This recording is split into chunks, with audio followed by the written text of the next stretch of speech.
Well, without going down too far a rabbit hole with this one, but the Medvedev meltdown, the future trajectory of Medvedev's career, I felt after that match that he would not be coached by Gilles. I think Right. it's Right. Severa. Yeah. Hopefully, I'm pronouncing that correctly again. And sure enough, that's what happened.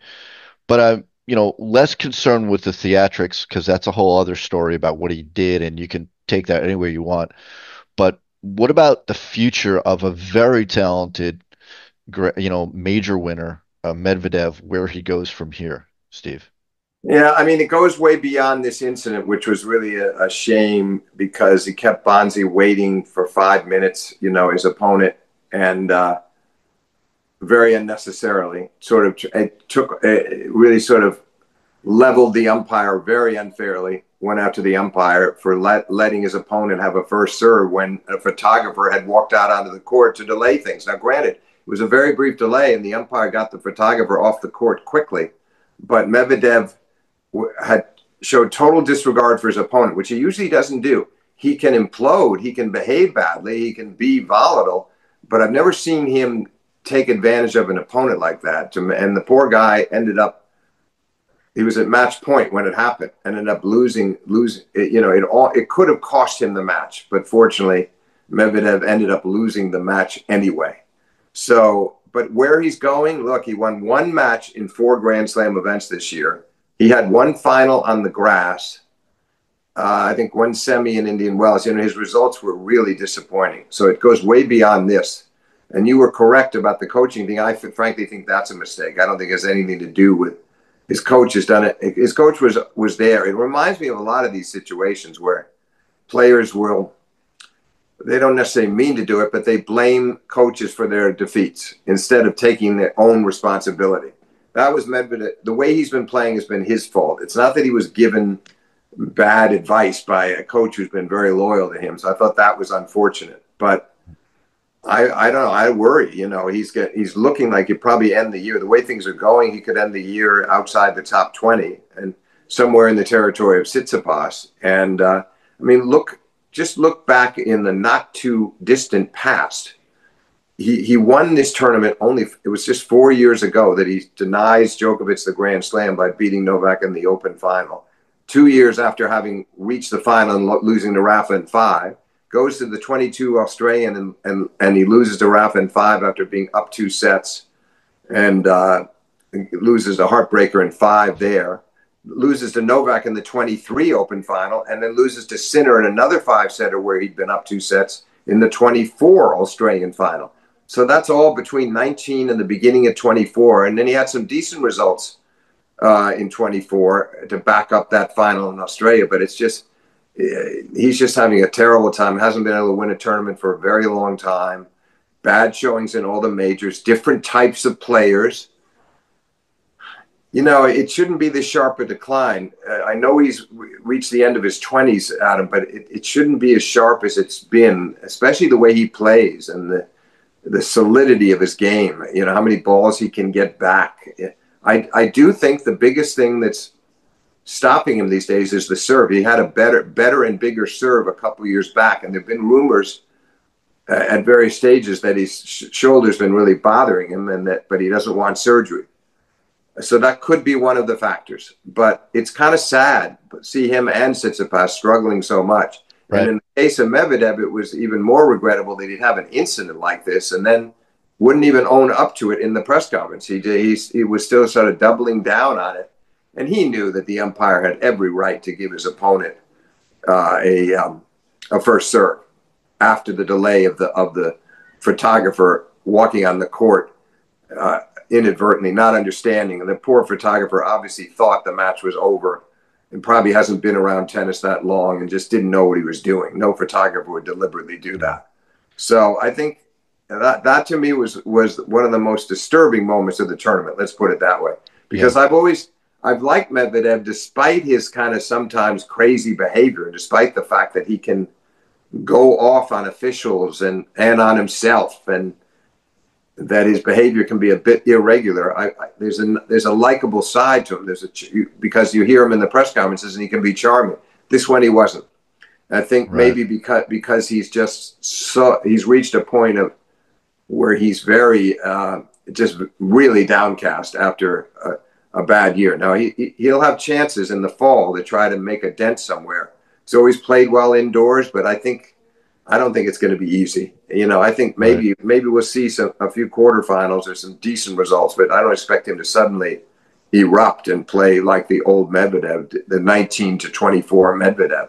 Kind of a shame because it'd be one thing if he was 33, 34, and you say, okay, but at 29, he should still be good for more than he's given us this year.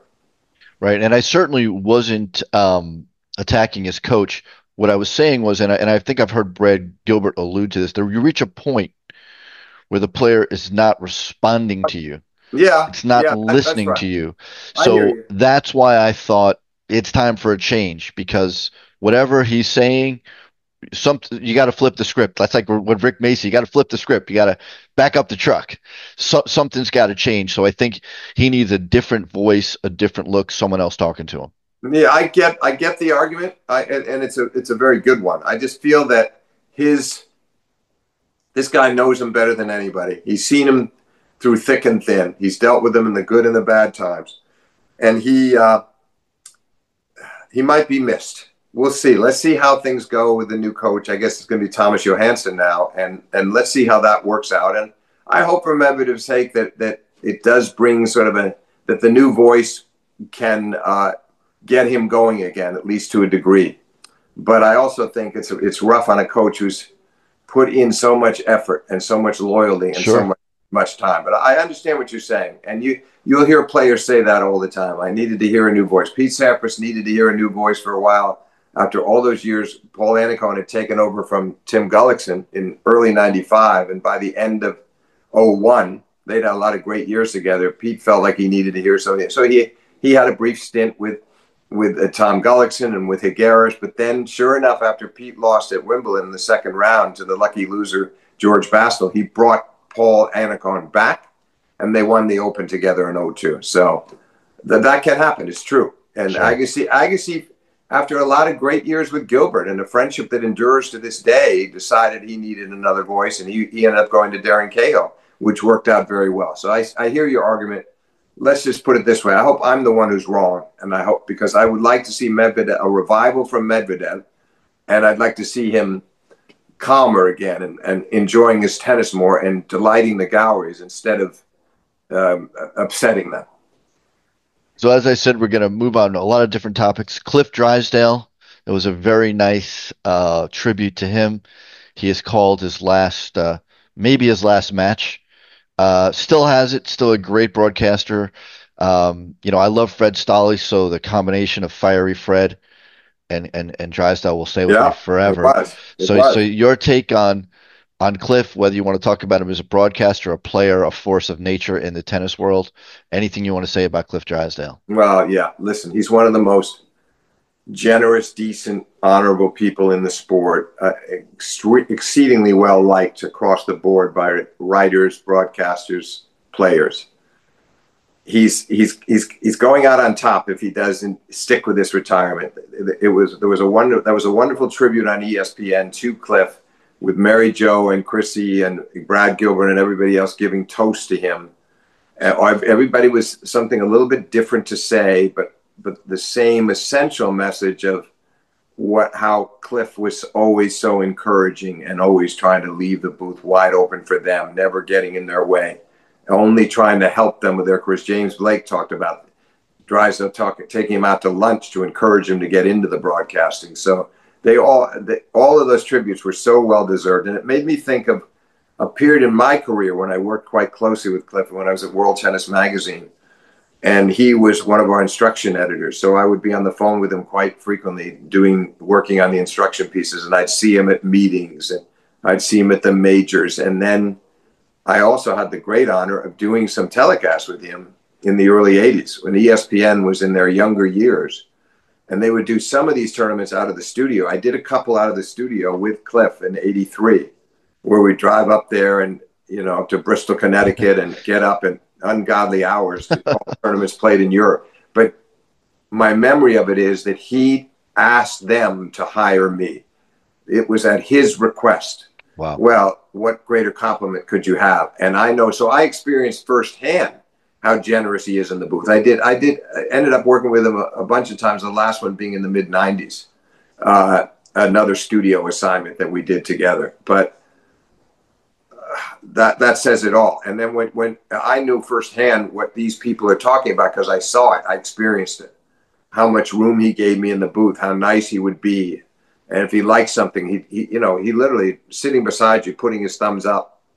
And I'd say to him, a commercial, was that all right? He says, well, that's why I gave you the thumbs up. It was terrific. You know, he's a great guy. He's a great guy. And yeah, he'll be missed. I was delighted that he got into the Hall of Fame. He belongs there. And you're right. Some of the best work that he did was with Fred Stolle. They were terrific together. Fred eventually his place was basically taken by Patrick McEnroe. Patrick McEnroe was sort of on his ascent, and Fred didn't stay with ESPN much longer after that. But he had done such great work, and most of his best work was with Cliff. But I think you could say that about a lot of those other announcers, that he brought out the best in everybody he worked with. And as I say, I know it firsthand. And from a tennis standpoint, great player, part of Lamar Hunt's handsome eight. Sports. Oh no, I also saw. I'm glad you said that, because I also watched him in the mid '60s. I got to see him. The second major tournament I ever saw was the '65 U.S. Nationals at Forest Hills, when Cliff got to the final and lost to Manuel Santana. And then I saw him the next year losing a very hard-fought 5-set semi at Wimbledon to Dennis Ralston. So Cliff, and he always downplayed his tennis in latter years. He would never want to brag about himself, but he also was in a couple of French semis. He was a great player.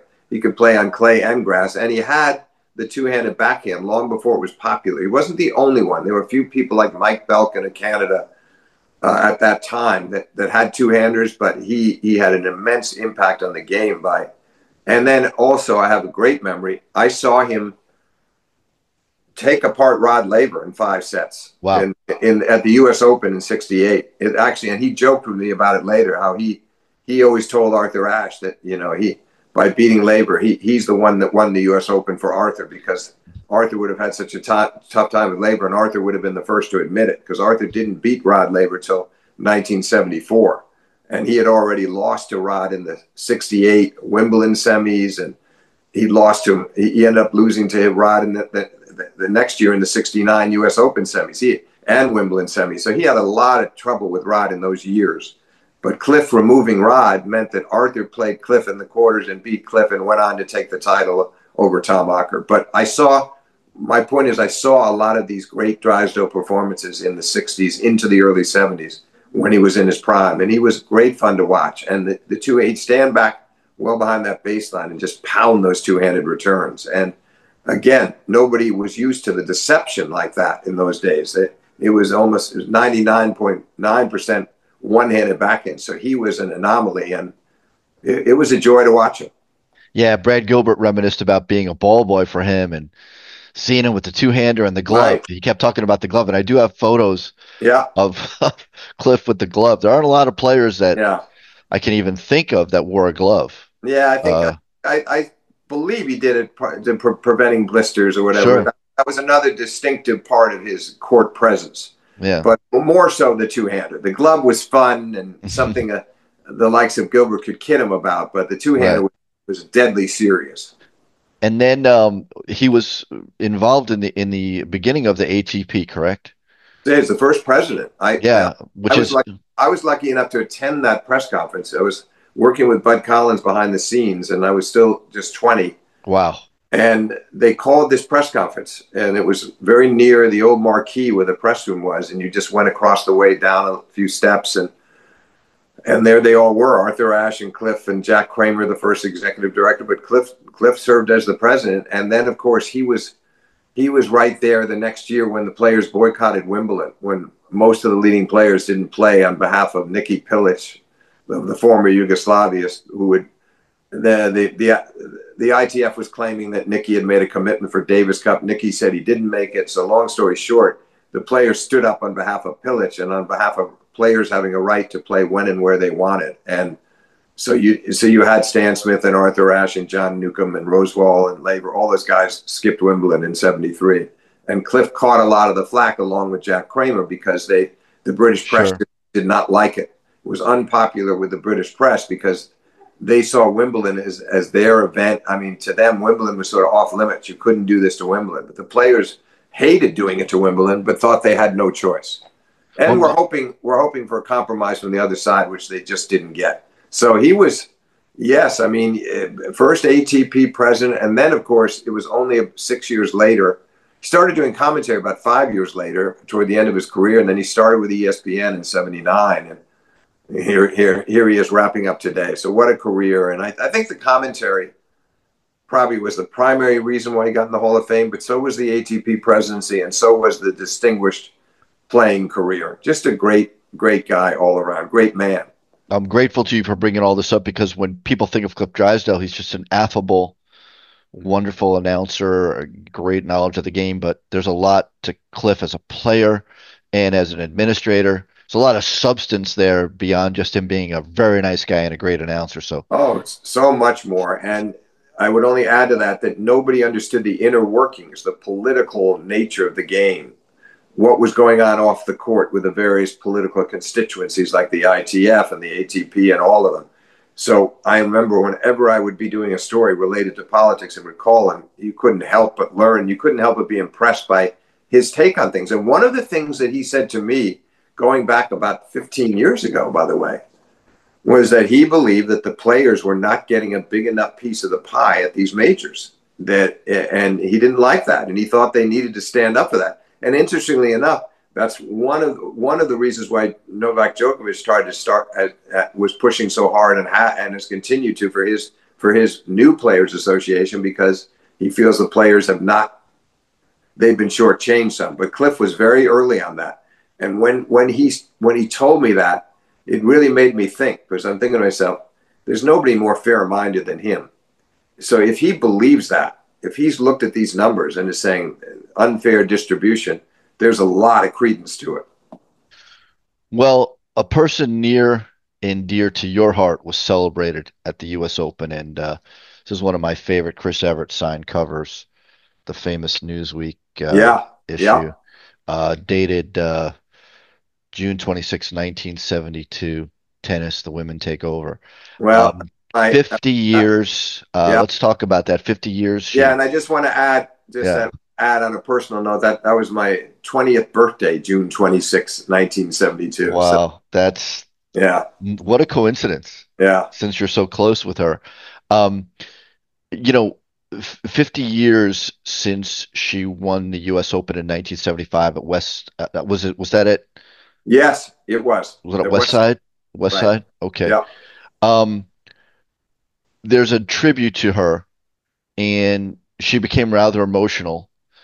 She's been through a lot health wise, a lot personal wise, but as a fan, a Florida, Florida fan, and she's greatest player out for probably out of Florida, iconic. Watching that tribute, seeing her, the song that comes through for me is "I'm Still Standing." She's just a force of nature, and when she's not doing that, she's over near my house, over at her academy, yeah, teaching young people with her brother John. yeah. So can you? It's a lengthy topic, but can you talk about what you remember from her Well, of course, 50 years ago, if what you yeah, sure, sure. Now, of course, you're going back even more than 50 with that cover. You're going back to '72 when right, she's still 17 years old. She correct, turned correct, 18 at the end of that year. '75 was memorable because they went to the clay that year. They left. They were still at Forest Hills at Westside Tennis Club, but it had always been a grass court event, obviously. And for a variety of reasons, they decided to change the surface. And my recollection is that Westside did not want to go to hard courts, so the USCA agreed to let them do the hard through the clay. And obviously, 3 years later, when they went to Flushing Meadow, they went to hard courts, and they've been on hard courts ever since. So it was on clay. She's 2 years into her 125 match winning streak on clay. She hadn't lost since Goolagong beat her in Cincinnati 2 years earlier. And so she was a huge favorite. After losing 4 straight semis on the grass to start her U.S. Open career, here she was in her 5th U.S. Open, and yet she's still, she's still 20 years old. She turned 21 at the end of that year, so she's still so young.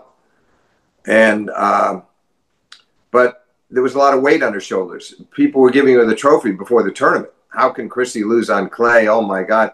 I mean, everybody knew that for the American men, this was going to be difficult. Connors was very, very good on clay. And he ended up getting to the final. And he ended up winning it the next year on the clay and then losing the final in 77. So he had a great record on the hard true. But nobody saw him as a clear favorite. In fact, it was a kind of a pleasant surprise to American tennis fans when he beat Borg in that 76 final on the clay. But Chrissy was like, she can't lose it. And as it turned out, she didn't lose it. She won that 3 years in a row on the clay and then won what made it 4 in a row on the hard courts when they went to Flushing Meadows in 78. But 75 was very special because she plays Gulagang in the final. Yvonne, and she beat Martina in the semis, by the way, before Martina announced her defection a day or two before. So now it's Yvonne, and they're the middle match of a great Super Saturday that started with Connors and Borg in a semi, because Jimmy beat Borg the next year in the final. But this one was a semi, and it went 5-5-5 to Connors. And then Chrissy comes out to play Borg, and it ended with that incredible Orantes win over Vilas, by the way, where he saved 5 match points, and they played up close to midnight. But here she is playing Yvonne, the American crowd really hoping for her to win, and she lost a very hard-fought first set, 7-5. They went to 4 games all in the second set, so it was getting tense. But she really kind of broke it open from there. And she won that second 6-4 and went down a break early in the third and then won 5 games in a row from 2-1 down in the third to beat Yvonne 6-2 in the third. So it was a very gritty performance. It wasn't her best clay court tennis, but it was awfully good. And she got better and better in the latter stages. And then, as she remembers, the thing she remembers more than anything, she doesn't remember that much about the match. She remembers the joy of winning her country's championship for the first time after having won Wimbledon once and the French twice. But the thing she remembers above all else is looking up from the court toward her mother and Colette. And Colette is just sobbing.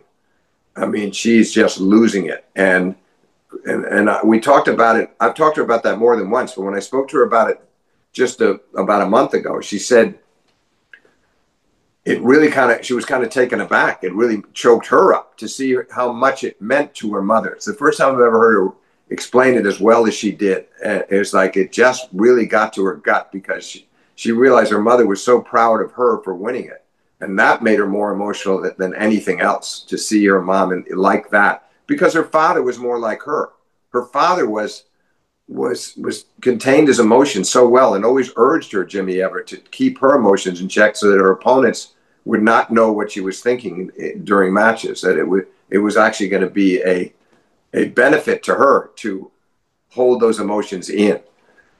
But that moment got to her. That moment got to her when her Colette broke down. And I would only add to that you were bringing up the Cliff Drysdale tribute in ESPN. She got teary-eyed on that one, too, because she's really enjoyed working with it. And then the tribute that they had for her, she was, the Kleenex was out, several times to wipe her eyes there.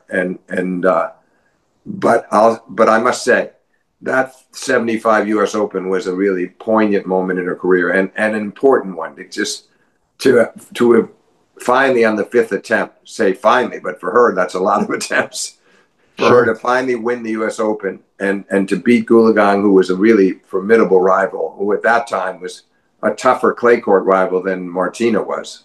So that was a very big win, an important win, and one of the milestones in her career. And then it relaxed her. I mean, then she beat Gulagang easily the next year, 3-love in the final, beat Turnbull in the finals the year after that, and then won the first one at Flushing Meadows over Shriver. So it set her off on this 4-year streak at the Open, which was very nice for her. It's great stuff, and they actually showed Colette Evert, her mom, breaking down. They showed that clip, and it is poignant, and it's interesting that just a month ago, Chris was chatting with you about it. That's fabulous. So thank you for bringing that out, Steve. Appreciate it. So I'm going to bring you now to the fact that the U.S. Open, this U.S. Open was dedicated to Althea Gibson. Right. This is kind of an artist's rendering. It's an interesting rendering, and there's a tennis ball on a court there. Right, So right, this is actually the back of this shirt that I'm wearing now has this, and this was, branded everywhere, and really interesting stuff. It was 75 years ago. Althea broke the color barrier. They also had this cool comic book, Fantastic Four, Althea Gibson comic book.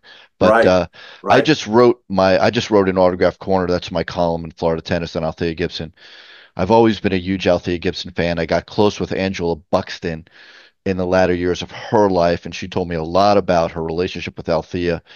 Um, every time I write about her, every time I read about her, I find her more and more interesting and more fascinating. My article focused, of course, on her tennis career, which it has an extraordinarily short but prolific tennis career, and then afterwards trying to earn a living in a world that wasn't easy for her with her album Althea Gibson Sings and her book Always Wanted to Be Somebody and her movie with John Wayne, Horse Soldiers, her trying the LPGA tour, breaking the color barrier there, Yeah, yeah, falling on hard times financially, and kind of being somewhat forgotten, and then Angela helping her. So, but when you look at the glory days, when you watch the footage of her play, it's an extraordinary. Uh, she's an extraordinary woman.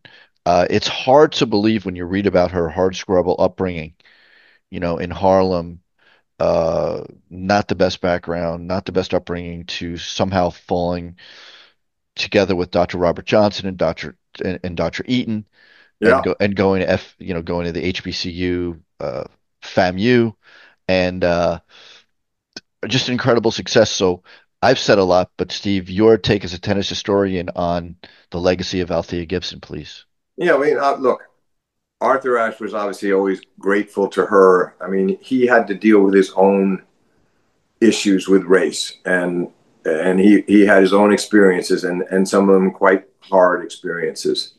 But I think he was always appreciative that Althea paved the way. And as you alluded to, she played her first U.S. Nationals at Forest Hills in 1950. So that's why it was 75-year anniversary this year, and that was a big moment. She played Louise Brough, famous match delayed by rain.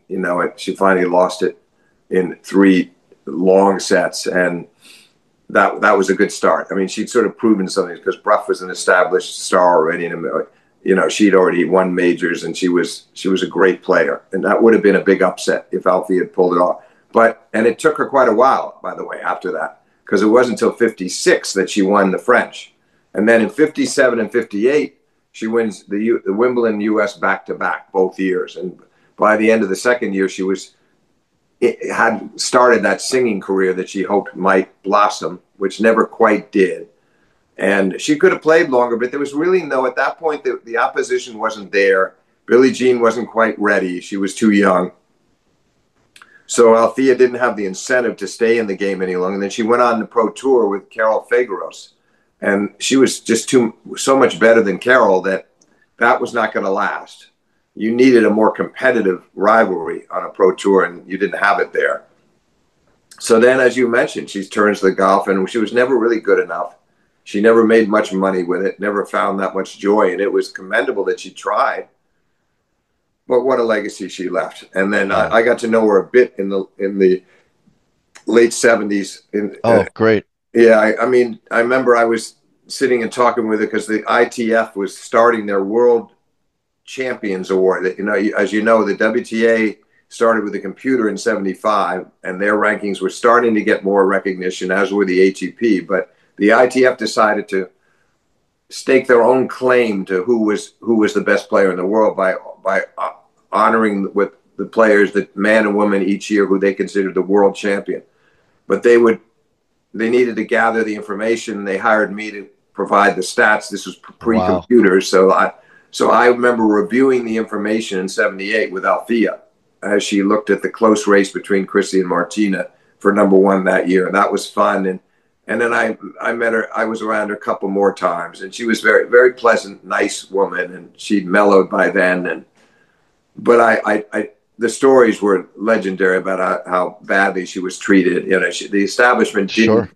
the establishment could have done much better by her. The USTA deserves immense credit for for putting the statue up and for honoring her now. But there was a stage where nobody really was.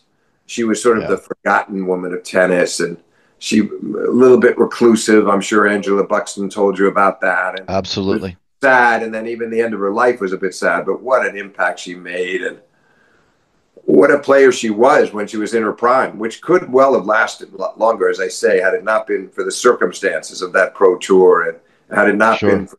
for the lack of a serious rival that, as she got to the end of the 50s like that, or else maybe she would have hung around amateur tennis a little bit longer or played pro tennis a bit longer. Maybe they could have had a longer lasting pro tour.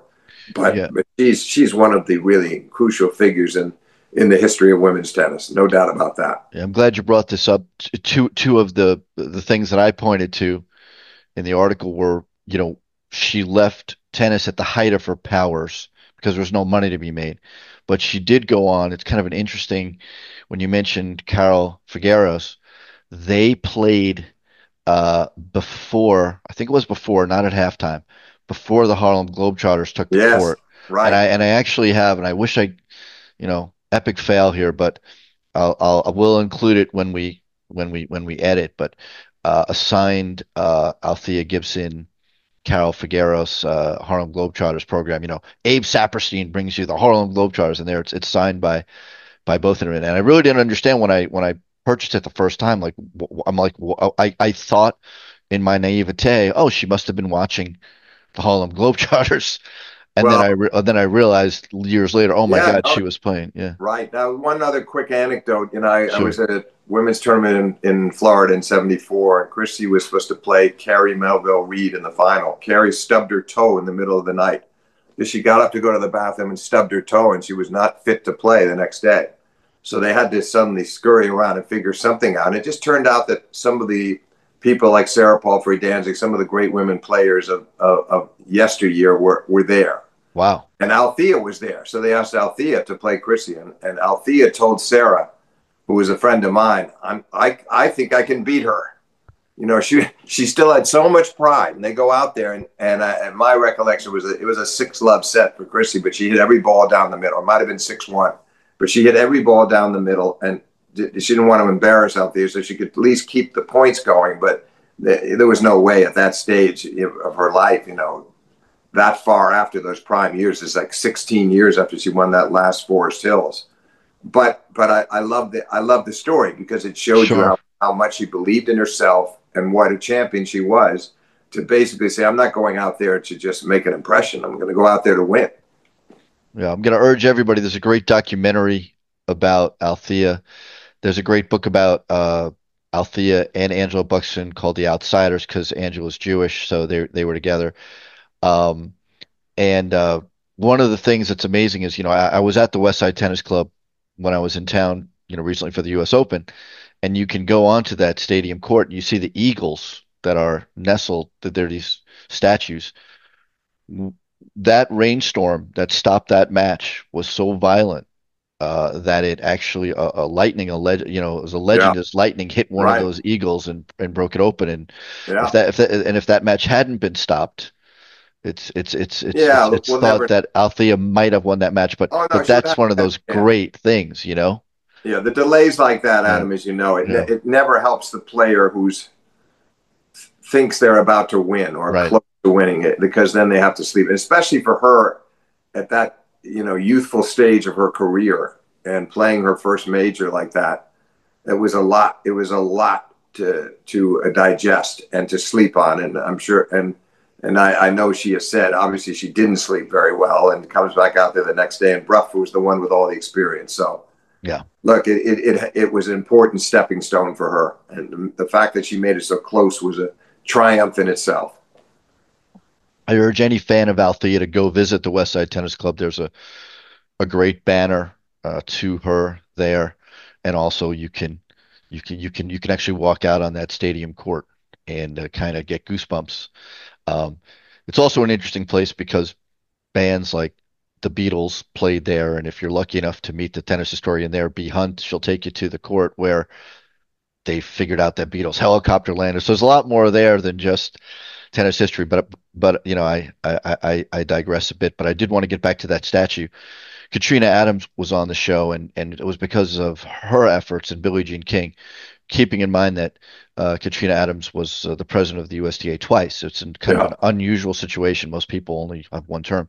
But Yeah. it was in 2019 that she was able to get that forward, and they did have a ceremony, and Angela Buxton was there, and so it was pretty special. So kudos to the USTA for really, recognizing Althea Gibson, uh, Yeah. Absolutely. and her greatness. And check out that statue, everybody, when you're on site. The statue is beautiful. Yeah. Yeah, No, she'd be very pleased. She'd be very pleased to see that the recognition is coming.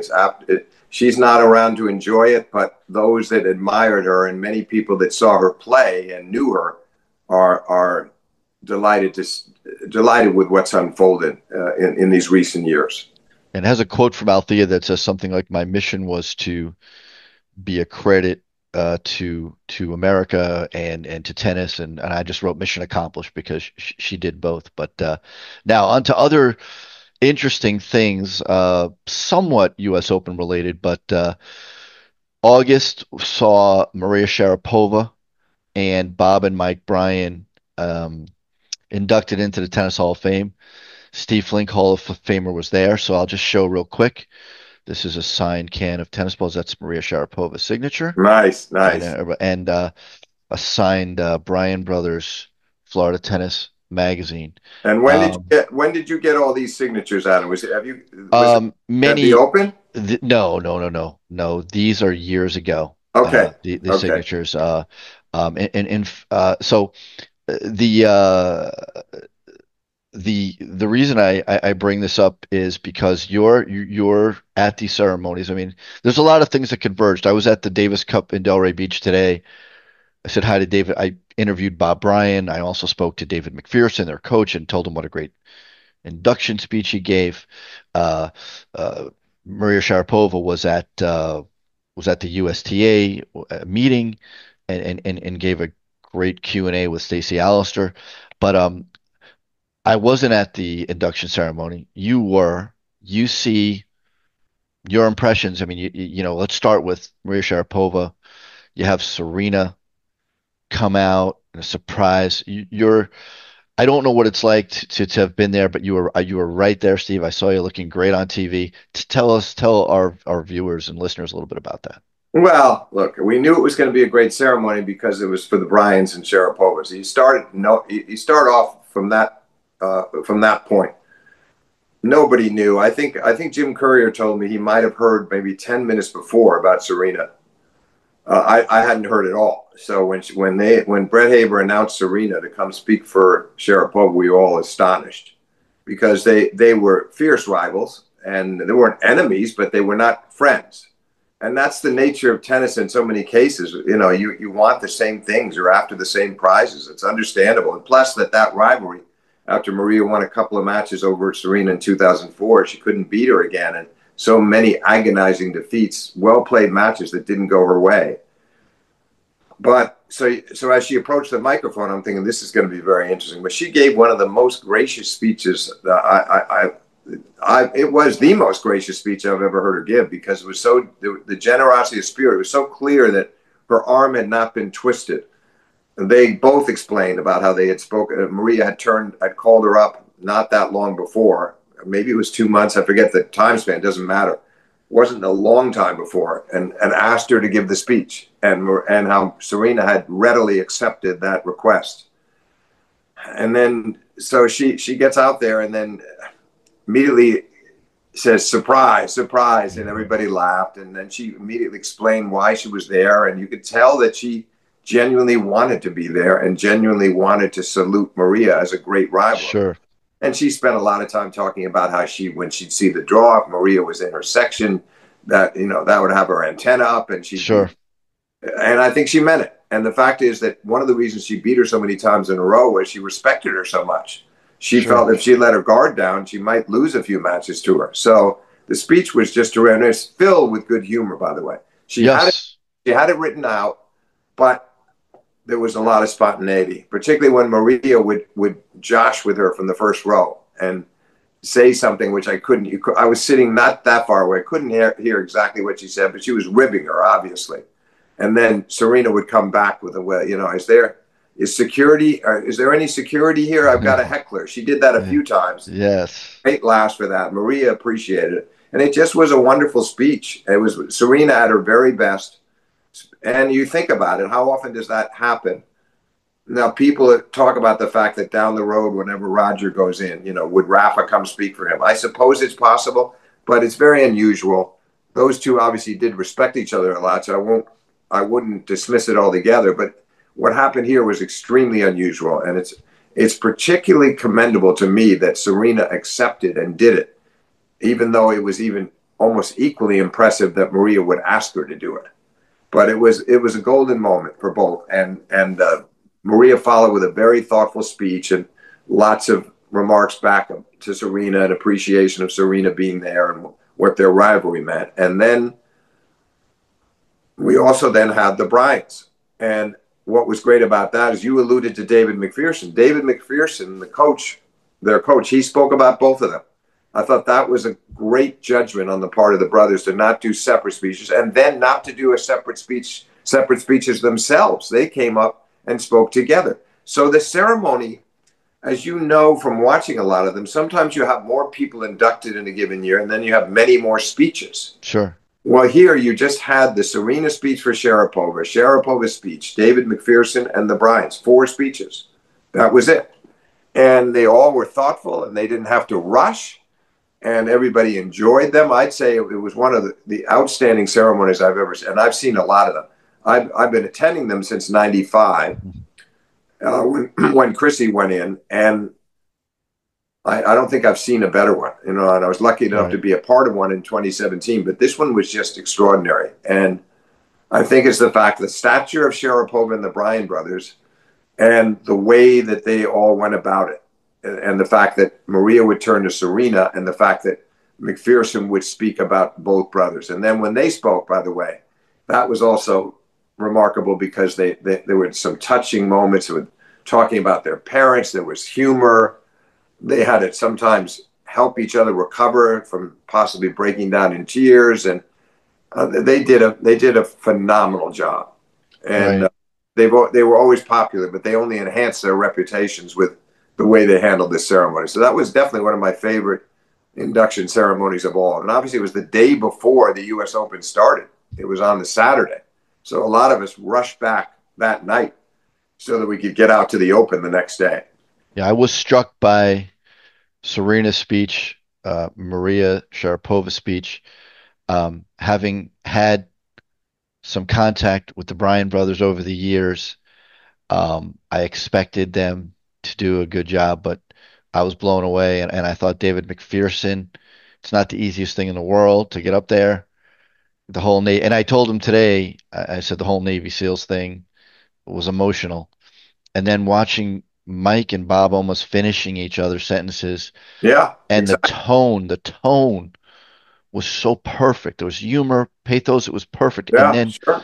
and the way they closed that speech, I'll never forget when I think it was Bob started talking about how his father would drive them to practice and they would pull the car over and pick up trash. And they said, Dad, why are we doing this? And he said, you need to leave the campsite cleaner Yeah, than when you first right, saw it.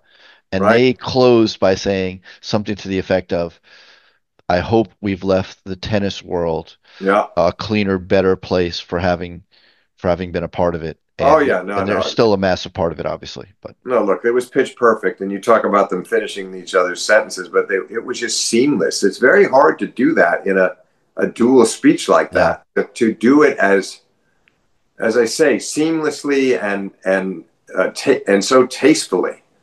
And they yeah, were just terrific. But of course, we knew that all along. It's no yeah. shock. It's just that it's a big moment when you're going in the Hall of Fame. It would have been much easier, I suspect. They each would have gone up there separately. But I think they made the right choice to go up Yes. together because they were a doubles team. They're in for doubles. So what could make more sense? Yeah, and having interviewed Bob today at a presser for the Delray Beach Open, one of the questions I asked him was how much is Mike involved? You know, is he a de facto assistant captain? And he just lights up when he talks about his brother and how significant he is. And yes, he's here with me, and I don't think I'd be doing this without him. And I just love those guys. I love what they bring to the game. I love they're very thoughtful about the history of the game too. You know, Bob will tell you, and I'm sure Mike will say the same thing. Winning the Davis Cup in 2007, of all the things they've done, is one of the premier highlights Oh, of course, of of course. their career. They wanted nothing more than to play Davis Cup. They were desperate for Patrick McEnroe to pick them, and boy, they had great Davis Cup careers. I think Mike's got like a couple more wins or than Bob, and but just incredible. On to like a little bit of a sadder note here. I wanted to kind of close with the passing of Art Seitz. Um, we lost a great photographer at the age of 82. I've been in touch with spoke with his sister a little bit, Polly, about him, and spoke to Adam Stoltman, who's a photographer, good friend of his, and Adam wrote an incredible obituary, and he pointed out a couple of things. So we lost Art Seitz August 23rd at the age of 82. He photographed tennis for over 50 years. He covered 50 Wimbledons, 50 U.S. Opens, more than 50 French Opens, 20 Miami Opens. He's the only photographer invited as a guest to the WTA's 40th Wimbledon celebration. During the 2018 U.S. Open, he was recognized by the USTA as the only photographer to cover all 50 U.S. Opens since the first Open Championship in 1968. And as you know, Steve, his work is included in biographies of players, including autobiographies as well. Jimmy Connors, Arthur Ashe, Chris Evert, Billie Jean King. Now, one of my favorite things about Art was that it wasn't just about photographing someone, it was doing something a little different. And one of my favorite photos was Bjorn Borg carrying a block of ice. And Art told me the story of getting the ice and driving the ice around and making sure it didn't melt. And I happened to be able to pick this up the other day. And this is the world tennis cover of Bjorn Borg holding that block of ice. And that is an Art Seitz photo. And Wow, that was 5 years into my tenure at World Tennis. I remember that photograph so well and how pleased we were that he'd gotten. And he's the only one that would have had the creativity and the imagination to even think of. And the thing was that he was also the only one that could have persuaded some of these players to do it. Other photographers maybe would have thought of some of the ideas, but they would have been turned down. But you didn't turn down Art Seitz very easily. He was a very determined man, and also the players saw. Like Borg saw that cover later, then they realized, you know what? That's a great shot. Why wouldn't I agree to do that? So if even if it was a bit of an inconvenience at a given moment to be asked to do something like that, they would later be well aware of how worthwhile it was. Now, then the other thing I would say is this: what I found very moving was I know Art.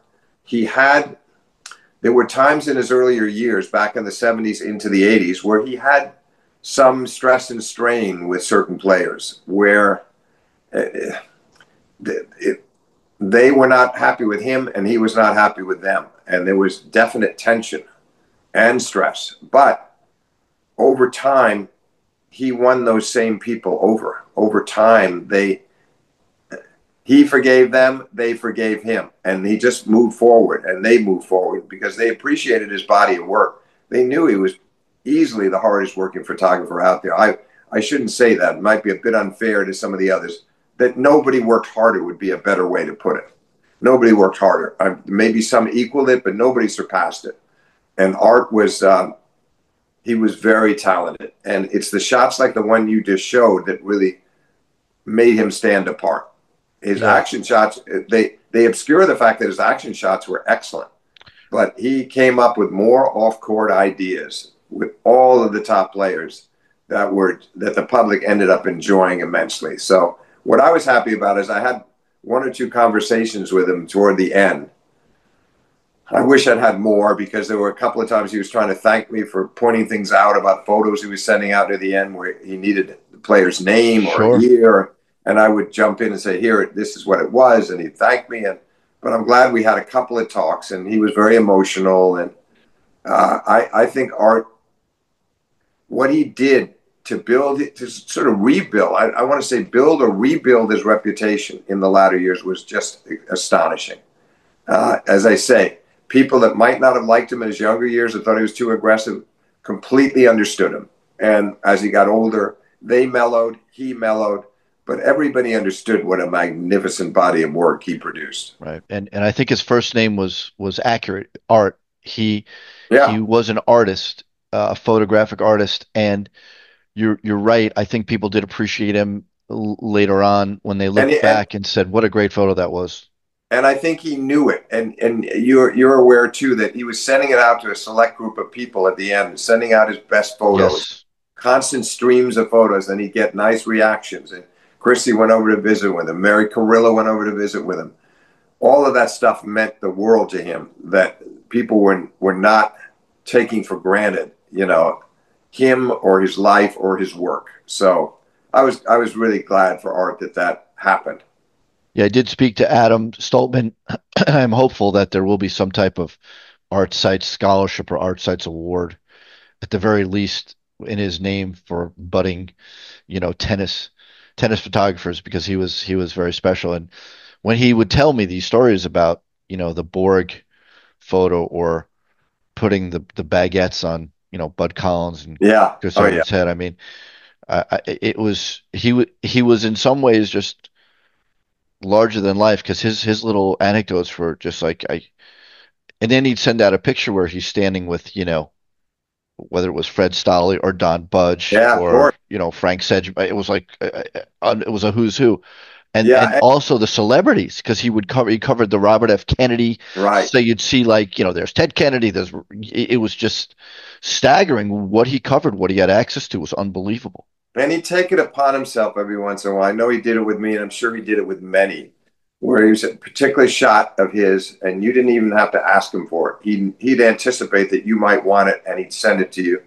And he wouldn't say, "Please help me get this placed," or no, he was just very nice and gracious about it. Thought you might want to have this, and there it was. Well, another reason for people to visit the West Side Tennis Club is because they do have an Art Sites installation, which I saw the other day of his photos. It's right near the Bud Collins Library, which is also a must-see. Just the pants alone that are hanging in there. You can't buy those off the rack, I guarantee it. Um, Steve, it's been absolutely a joy to spend time with you. I'm going to show everybody our. This is the latest issue of Florida Tennis. We have another one coming out soon. You can find, these broadcasts are on the Florida Tennis YouTube channel. We have a Facebook page. We have floridatennis.com. We're on Instagram. So great ways to catch up with Florida Tennis and to catch up with the great Steve Flink. Steve, it's always incredible to talk to you. You are a tennis historian extraordinaire. You're generous with your time and your knowledge. I cannot thank you enough, and I wish you nothing but the best. And have a great night, Steve. Thanks, Adam. It was a pleasure coming on with you again. I look forward to our next podcast. Can't wait. Thanks, Steve.